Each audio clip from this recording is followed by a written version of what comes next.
Morning বন্ধুরা, একরাশ ভালোবাসার সাথে ওয়াটারি শুক্লা পরিবারে তোমাদের সবাইকে স্বাগত। মর্নিং জানাতে পারিনি, ঘুমিয়ে পড়েছিলাম। তো এখন 9টা বাজে, চলো পাড়ার বাজারে যাব। তাই আমি বললাম গুড মর্নিংটা জানিনি। খুব বৃষ্টি হচ্ছে, ছাতার তলায় আছি মানে বুঝতে পারছো প্রচুর বৃষ্টি। সঙ্গে থেকেও পাশে থেকেও কি বৃষ্টি লাগবে, পুরো জল। তো পুরো জল দাঁড়িয়ে গেছে, আমি তো মানে জুতো পরে গেছি, পুরো জুতো ভিজে যাচ্ছে, গায়ে সোয়েটার, মাথায় ছাতা, পুরো কার্টুনের মতো। মানে এতটা বৃষ্টি ভাবতে পারিনি। আর কি ঠান্ডা পড়েছে জানো, পুরো 16-17 ডিগ্রি টেম্পারেচার।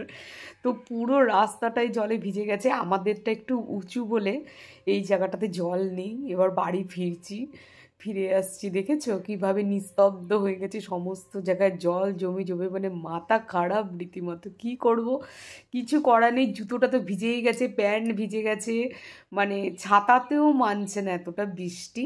দিয়ে মাছ আনতে গেছিলাম, পাড়ায় নেই মাছ, তো একটু মাছ কিনবো। দেখলাম শঙ্কর মাছ উঠেছে, নানা রকম মাছ, এটা শোল মাছ, চিংড়ি মাছ, যা পেয়েছি কিনে নিয়েছি, কিছু করার নেই। একটু পাকা কুমড়োও পেলাম, কিনে নিয়েছি। একটু লোটে মাছ কিনেছি, কারণ এই ভয়ে যে দাস বাজার আনতে পারবে না, আমি খেতে পারবো না, ওকে খেতে দিতে পারবো না।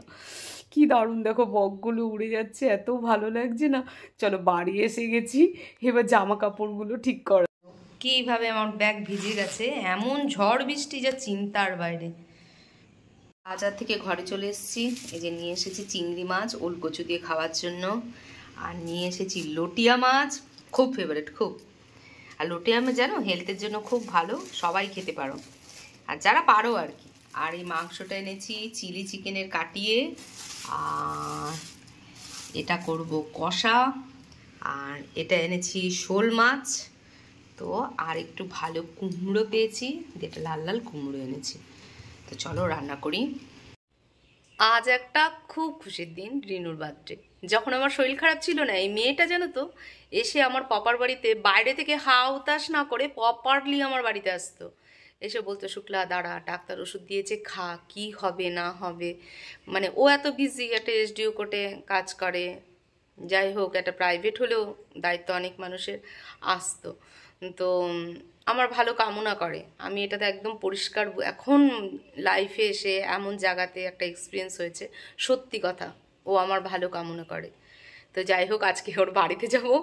তোমরা সবাই যাকে রিনুকে চেনো উইশ করো, খুব বড় করে একটা অনুষ্ঠান করছে ও। যাই হোক, সব মানুষের মধ্যেই একটা ভালোবাসা থাকে, সেটা আছে, থাকবে। তো যাই হোক, এবার রান্না করবো। আজকে সকালে জানো তো 5টা 5:30টার দিকে আমার বেরিয়ে যাওয়ার কথা ছিল। আজকে একটা জায়গায় যাচ্ছিলাম আমরা, আমি আর বোন, তো যেতে পারিনি, খুব বৃষ্টি ঝড় মারাত্মক। কালকে সন্ধ্যে থেকে মানে 2 দিন ধরে ওয়েদারটা এইরকম, চিন্তার বাইরে। চলো এবার রান্না শুরু করি। আর রিনুদের বাড়ি গেলে ওর জন্মদিন তোমাদের সাথে শেয়ার করব, তোমরা প্লিজ ওকেও উইশ করো। সে জিএম আসবে বলে আমারও জিএম আসার সমান হয়ে গেছে, খুব জলদি জলদি রাঁধছি, আসবেই আর খাবে, আবার ডবল ডিউটি পড়ে যাবে। তো এখানে ভাত করে নিয়েছি, আর লটিয়া মাছ উইদাউট অয়েলে, কোনো অয়েলই ইউজ করিনি, আর এই মাছটা ভালো। চলো রান্নাগুলো করে নিই, তারপর আবার আসছি। ওলটা কেটে নিয়েছি, মস্ত ওল দিয়ে, এটা দিয়ে এখন আমি আজকে মাখা করব। পাতলা করে করে নিয়েছি, পেঁপে দিয়ে, একদম কাঁচা লঙ্কা দিয়ে, শোল মাছের ঝোল, একটু লাল লঙ্কার গুঁড়া দিয়েছি, কারণ জ্যান্ত মাছ না, ওরকম সাদা সাদা হলে সত্যি আমারও প্রবলেম হয় খেতে।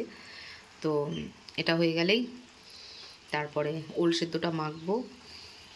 তো দুপুরে খাবার পরে বন্ধুরা ঘুমিয়ে পড়েছিলাম, খুব ক্লান্ত হয়ে যায়, আর বৃষ্টি হচ্ছে তো ভিজে গেছি, একটু গলা টলাগুলো ভার হয়ে গেছে।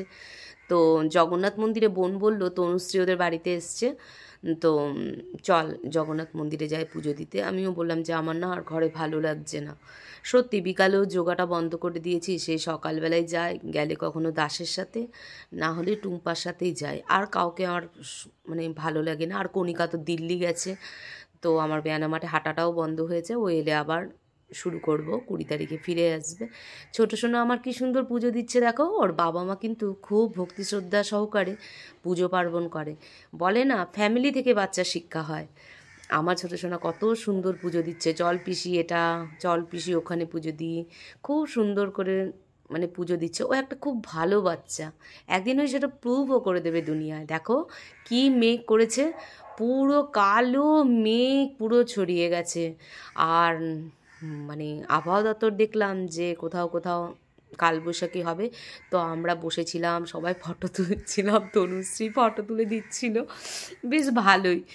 তো যাই হোক, এবার দেখলাম ঘুরে ঘুরে লাইটগুলো সব জ্বলে গেছে, দেখো সবাই সেলফি তুলছে, ওয়াইফ হাজব্যান্ড গেছে, সবাই চায় একটা সুখ স্বাচ্ছন্দ্য। তো ফ্যামিলির সাথেই যদি কোনো ঝামেলা হয়েও থাকে বা কিছু, সবসময় প্যাচ আপ করে ফ্যামিলিই হচ্ছে সর্বশেষ। তো মন্দির থেকে এসে দাসের সাথে কফি, দাসের কফিতে চিনি দিয়েছি, আমি চিনি দিইনি। দাস আমায় জিজ্ঞেস করে তুমি চিনি খাও না কেন। যাই হোক, খেয়ে নিয়ে তারপরে ইনুদের বাড়ি চলে গেলাম।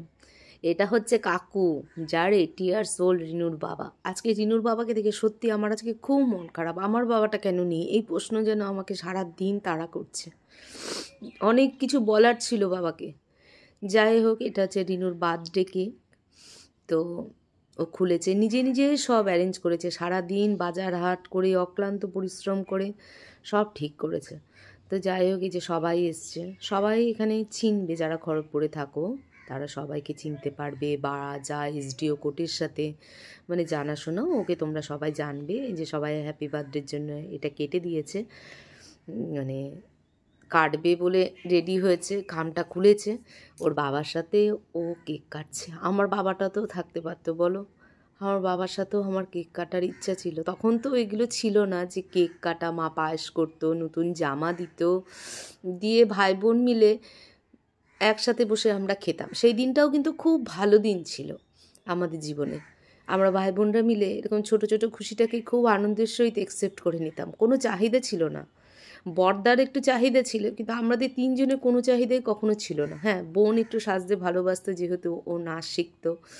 তো খুব সুন্দর করে সাজিয়েছে, দেখো তিরঙ্গার মতো সাজিয়েছে, সবুজ অরেঞ্জিয়ে সবাই মুখে লাগিয়ে নিয়েছে। তন্নু ওর মুখে লাগিয়ে নিয়েছে, ওর মুখে লাগিয়ে দিয়েছে। আমাকে বলছি যে লাগাতে, আমি বলছি দেখ আমার স্কিন প্রবলেম হতে পারে। তো বলছে তোর সবই প্রবলেম। তো যাই হোক, ঘুরে ঘুরে খুব আনন্দ করছে, বাচ্চাদের সব লাগাচ্ছে, খুব ভালো লাগছে। আমি আর ছোটো সোনা ভাবলাম একটু ভিডিও করে নিই। সবাই কি বলে জানো, ছোটো সোনা আমার মেয়ে। হ্যাঁ, মেয়েই তো, বর্দার মেয়েকে নিজের মেয়ে হয় না? নিশ্চয়ই মেয়ে। বেগুনি আর ডাল, তারপরে আসলো চিকেন। যাই হোক, এবার আমরা সবাই ভাত খেয়ে নিচ্ছি। তো সবাই ভালোই হয়েছে, খাবার কোনো খারাপ হয়নি, খুব সুন্দর রাত্রের লাইট খাবার। তারপরে চাটনি, পাঁপড়, তারপরে এসেছে মিষ্টি। তো আমরা সবাই মিলেই খাচ্ছিলাম। তারপরে যে এসডিও কোর্টের এসব জানাশোনা লোকগুলোর সাথেও রিনু পরিচয় করিয়ে দিয়েছিল আমাদের। তো চলো খেয়ে নিই আমরা। ঘরে এসে গেছি, চলো দাসকে খেতে দিয়ে দিই। দাসের খাবার খেতে দিয়ে দিয়েছি, ওরও চিকেন করেছিলাম, যেহেতু আমি বাইরে খেয়ে এসেছি। তো রিনুদের বাড়ি জন্মদিনে কাকু কাকিমা বিশাল বিশাল ধরনের অসুস্থ, যাওয়াটা সত্যি দরকার ছিল। বহুদিন ওদের বাড়ি ঘরে যায়নি, ঘরেই ছিলাম। তো খুব ভালো লাগলো, খেলাম। বোন এসেছিলো, ভাইজি এসেছিলো, আরও এসডিও কোর্টের একটা খুব ভালো লোকের সাথে দেখা হলো, অনেকদিন ধরেই ভাবছিলাম দেখবো। তো যাই হোক, তো আমি রিনুকে স্পেশালি জিজ্ঞেস করলাম যে কে, তখন রিনু বললো। তো যাই হোক, অনেক কিছু শুনলাম, ভালো লাগলো। ওদের ঘরের পরিবার খুব ভালোবাসে ওরা, মানে প্রচণ্ড নিজের একটা ফ্যামিলির মতো ভালোবাসে। তো ভালো লাগলো, বেশ ভালো এনজয় করলাম। ছোট্ট মিনি ব্লগ হবে, বেশি বড় হবে না মনে হয় ব্লগটা। তো দেখার অনুরোধ রইল, আর সাবধানে থাকুন, সচেতন থাকুন। শুভরাত্রি।